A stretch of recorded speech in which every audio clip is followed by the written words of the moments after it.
پھر آپ نے کہا اب جھنڈا اٹھایا عبداللہ بن رواحہ نے، اور وہ آگے بڑھا اور قتال کیا اور قتل ہوا اور وہ گیا جنت میں۔ تیسرے سردار کی شہادت پر جھنڈا گر گیا، آپ خاموش ہو گئے، جھنڈا گر گیا۔ ایک صحابی کا نام ہے ثابت بن اقرم انصاری، جنگ بدر کے صحابہ میں سے، وہ عقاب کی طرح جھپٹا مارا اور جھنڈے کو یوں اٹھا کر بلند کیا اور کہا کون جھنڈا اٹھائے گا؟ سب نے کہا تو ہی اٹھا لے، تو ہی اٹھا لے۔ کہا میں نہیں اٹھا سکتا، کسی اور کو دو۔ میں نہیں اٹھا سکتا، کسی اور کو دو۔ تو بیچ میں ایک آدمی، پتہ نہیں کون آدمی، تاریخ خاموش ہے، بیچ میں ایک آواز آئی خالد بن ولید کو دیا جائے۔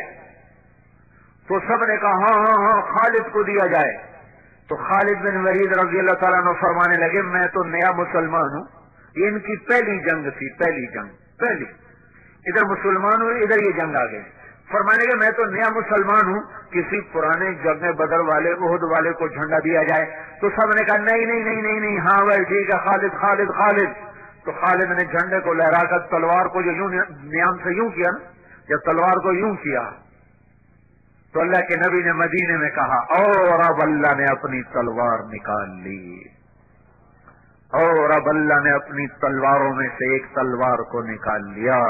ثم صلی اللہ سیفا من سیوفہ، یہاں سے خالد کا نام سیف اللہ پڑ گیا۔ جب یہ مر رہے تھے تو رونے لگے، کہنے کہ میں نے 100 سے زیادہ جنگوں میں حصہ لیا اور پہلی صف میں لڑا کہ شہادت پاؤں، پر میں آج بستر پہ مر رہا ہوں۔ تو علماء لکھتے ہیں خالد بن ولید 100 کی بجائے 1000 جنگ میں بھی شرکت کرتے تو یہ شہید نہیں ہو سکتے تھے۔ یہ سیف اللہ ہیں، اللہ کی تلوار ٹوٹ نہیں سکتی، اسے کوئی توڑ نہیں سکتا، ان کا لقب ان کی شہادت میں آڑے آتا۔ تو یوں تلوار کو جو بلند کیا تو میرے نبی نے اور اب اللہ نے اپنی تلواروں میں سے ایک تلوار کو نکال لیا۔ یہ پتھر کے پجاری سیف اللہ کہلائے، یہ محمد مصطفیٰ کی غلامی کا اثر ہے۔ کلن وعد اللہ الحسنی، 1.25 لاکھ انسانوں کا واحد مجمع نبیوں کے بعد جن کو زندگی میں مرنے سے پہلے اللہ نے وعدہ کر دیا، اے میرے نبی میرا وعدہ ہے تیرے تمام صحابہ کو جنت عطا کروں، سب کے لیے وعدہ۔ صحابہ کی 4 صفیں ہیں، پہلی صف ہیں مہاجرین و انصار، دوسری صف ہیں جو صلح حدیبیہ تک مسلمان ہوئے، مسلمان، تیسری صف ہیں جو فتح مکہ تک مسلمان ہوئے، چوتھی صف ہیں جو فتح مکہ پر مسلمان ہوئے، فتح مکہ پر مسلمان ہوئے۔ یہ چاروں آپس میں برابر نہیں ہیں۔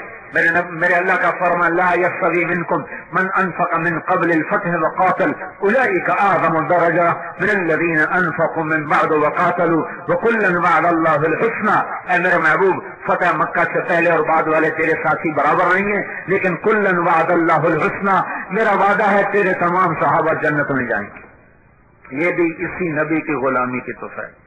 اور بدر والوں کے بارے میں اللہ کے نبی نے کہا میرے اللہ کا فرمان ہے بدر والے جو مرضی کریں میں نے ان کی بخشش کر دی۔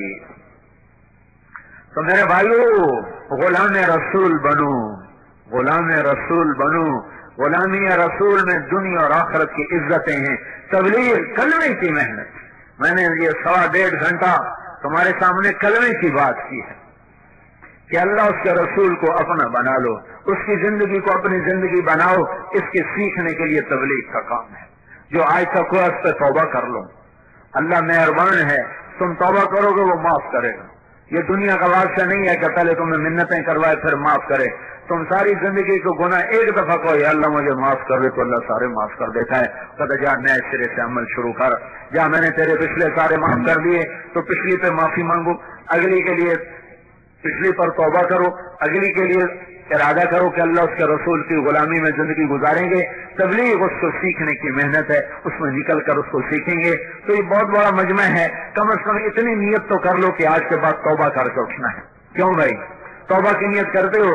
دیکھو میں نے کوئی اپنی بات نہیں، میں تمہیں اللہ اس کے رسول کی طرف بلایا ہے۔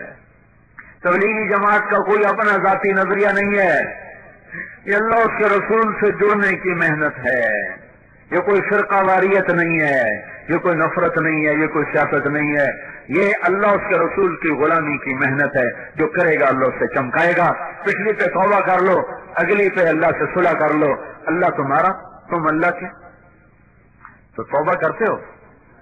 کہو یا اللہ میری توبہ، پھر کہو یا اللہ میری توبہ، پھر کہو یا اللہ میری توبہ۔